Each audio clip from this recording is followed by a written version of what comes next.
Hi guys, we're here for our Bible in a Year Challenge reading for November 29th, and that is going to come from Hosea 3 through 4, Psalm 136, and Luke 22.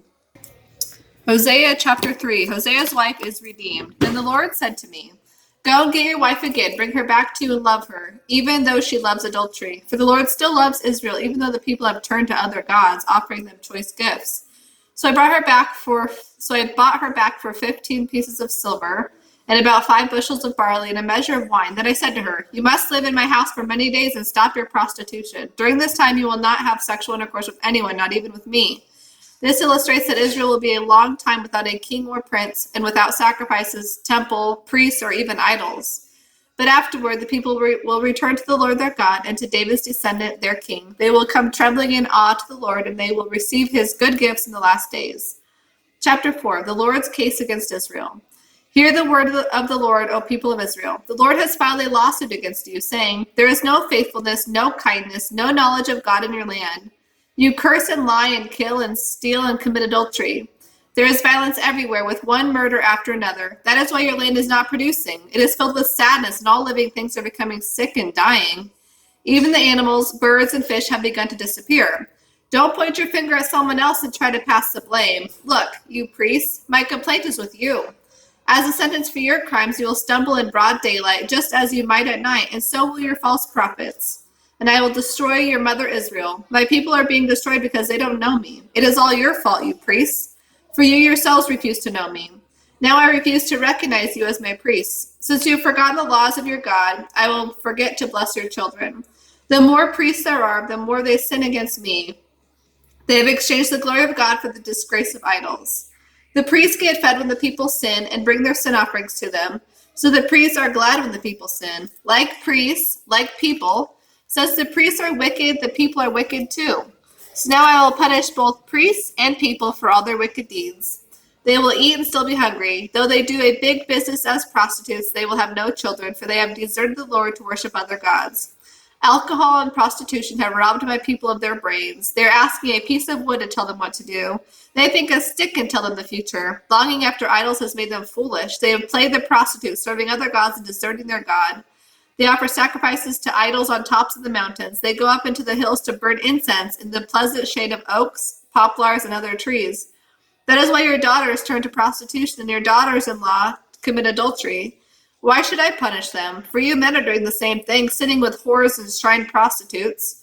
Oh, foolish people, you will be destroyed, for you refuse to understand.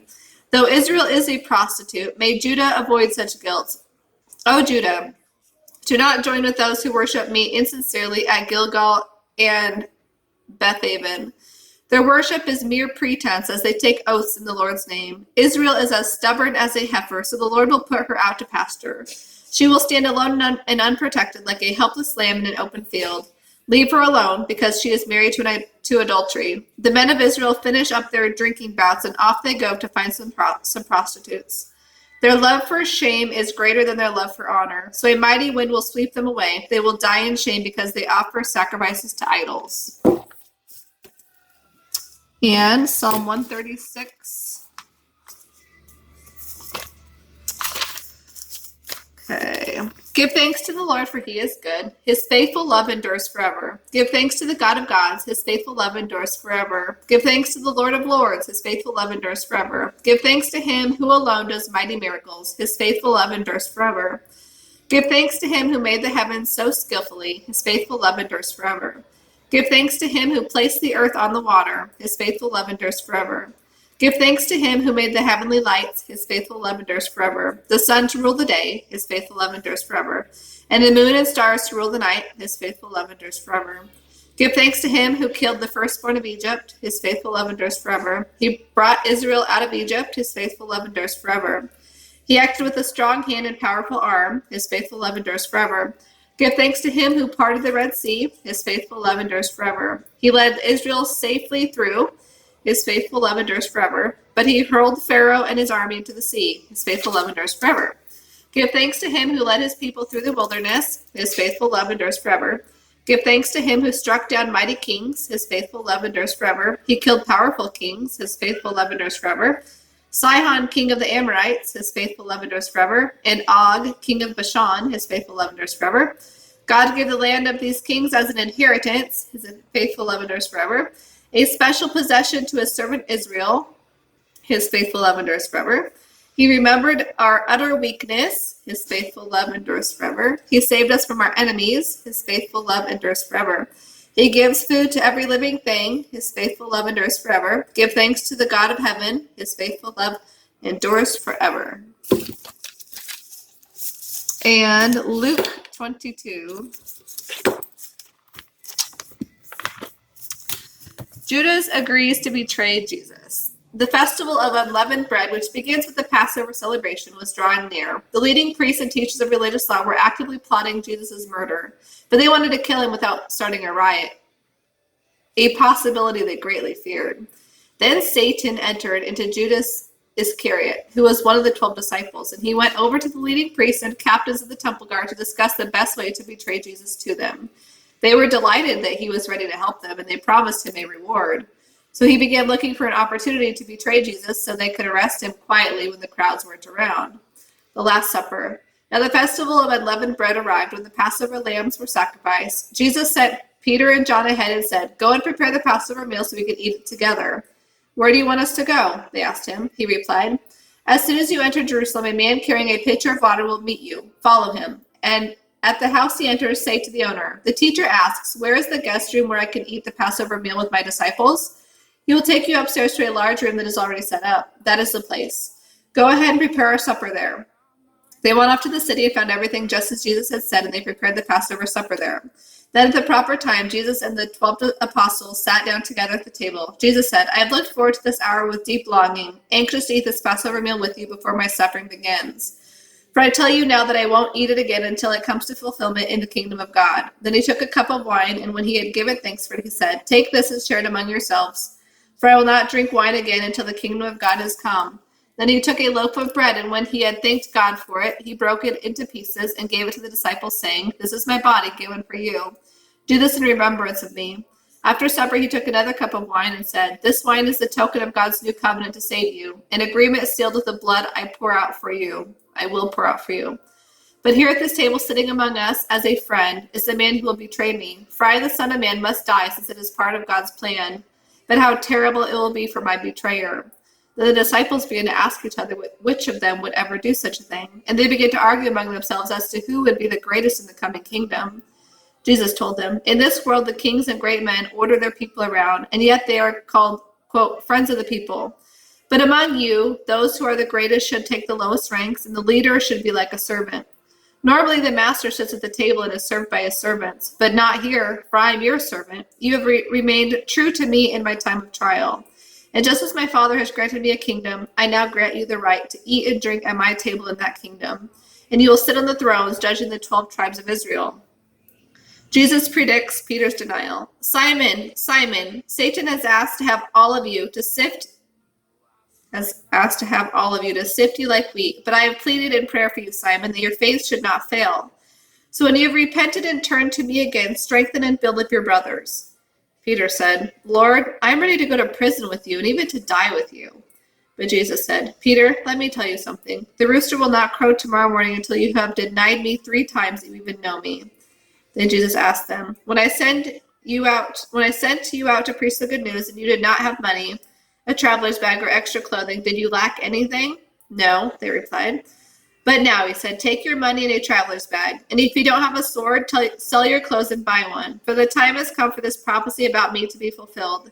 He was counted among those who were rebels. Yes, everything written about me by the prophets will come true." "Lord," they replied, "we have 2 swords among us." "That's enough," he said. Jesus prays on the Mount of Olives. Then, accompanied by the disciples, Jesus left the upstairs room and went as usual to the Mount of Olives. There he told them, "Pray that you will not be overcome by temptation." He walked away about a stone's throw and knelt down and prayed, "Father, if you are willing,"